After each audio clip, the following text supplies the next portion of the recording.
ঘূর্ণিঝড় রেমালের প্রভাবে পটুয়াখালীতে ঝড়ো হাওয়া ও থেমে থেমে বৃষ্টি হচ্ছে। এই মুহূর্তে কুয়াকাটায় আছেন শিকদার জাবির হোসেন, আমরা সরাসরি যাচ্ছি তার কাছে। জাবির, ক্রমেই উপকূলের দিকে ধেয়ে আসছে ঘূর্ণিঝড় রেমাল, আর উত্তল হয়ে উঠছে বঙ্গোপসাগর।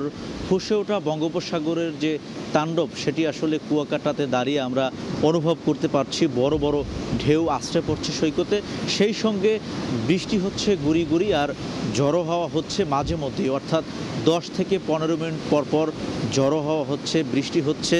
এবং এ কারণে কিন্তু আমরা স্বাভাবিকভাবে বুঝতেই পারছি এটি স্বাভাবিক কোনো লক্ষণ নয়, এটি ঘূর্ণিঝড়ের আসলে পূর্ব লক্ষণ। আবহাওয়া অধিদপ্তর এবং দুর্যোগ মন্ত্রণালয়ের প্রতিমন্ত্রী মহিবুর রহমান তিনি যে সাংবাদিকদেরকে জানিয়েছেন যে আগামীকাল সকাল থেকে ঘূর্ণিঝড়টি আঘাত হানবে এবং এটি দুপুরের পর অথবা সন্ধ্যার দিকে এটি উপকূল অতিক্রম করবে। আর যখন এটি উপকূল অতিক্রম করবে সেই সময় যদি জোয়ার থাকে সেক্ষেত্রে জলোচ্ছ্বাস হতে পারে 7 থেকে 8 ফুট, আর যদি সেই সময়টাতে ভাটা থাকে সেক্ষেত্রে জলোচ্ছ্বাসের সংখ্যা কিন্তু কম। তো আসলে আপনারা বুঝতেই পারছেন যে এবারের যে ঘূর্ণিঝড়টি এটি আসলে অতি প্রবল ঘূর্ণিঝড়, এটি লণ্ডভণ্ড করে দিতে পারে উপকূলকে। সেক্ষেত্রে উপকূলবাসীকে সতর্ক অবস্থানে থাকার জন্য বলা হয়েছে দুর্যোগ মন্ত্রণালয়ের পক্ষ থেকে।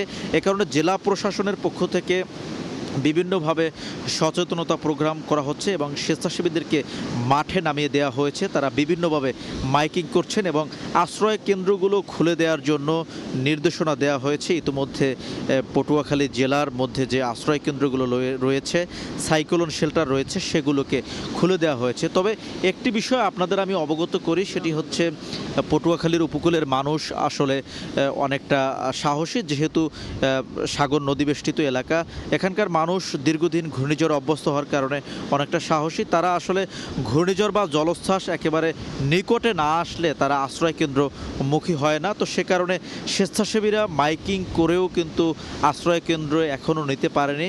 তো আপনাদেরকে আমি একটা বিষয় অবগত করি, সেটি হচ্ছে পটুয়াখালী জেলার মধ্যে বেশ কয়েকটি নিম্নাঞ্চল রয়েছে, বিশেষ করে 8টি দ্বীপচর রয়েছে, যেই চরগুলোতে সাইক্লোন শেল্টার বা আশ্রয় কেন্দ্র কোনো কিছুই নেই, এমনকি বেড়িবাঁধও নেই।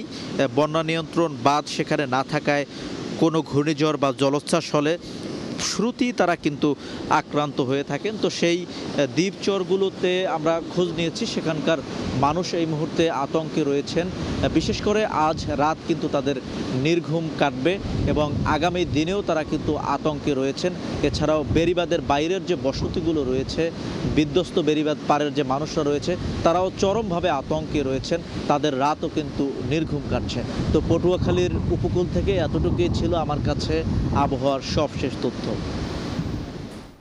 ঘূর্ণিঝড় রেমালের খবর জানতে আমরা সরাসরি যুক্ত ছিলাম পটুয়াখালী থেকে।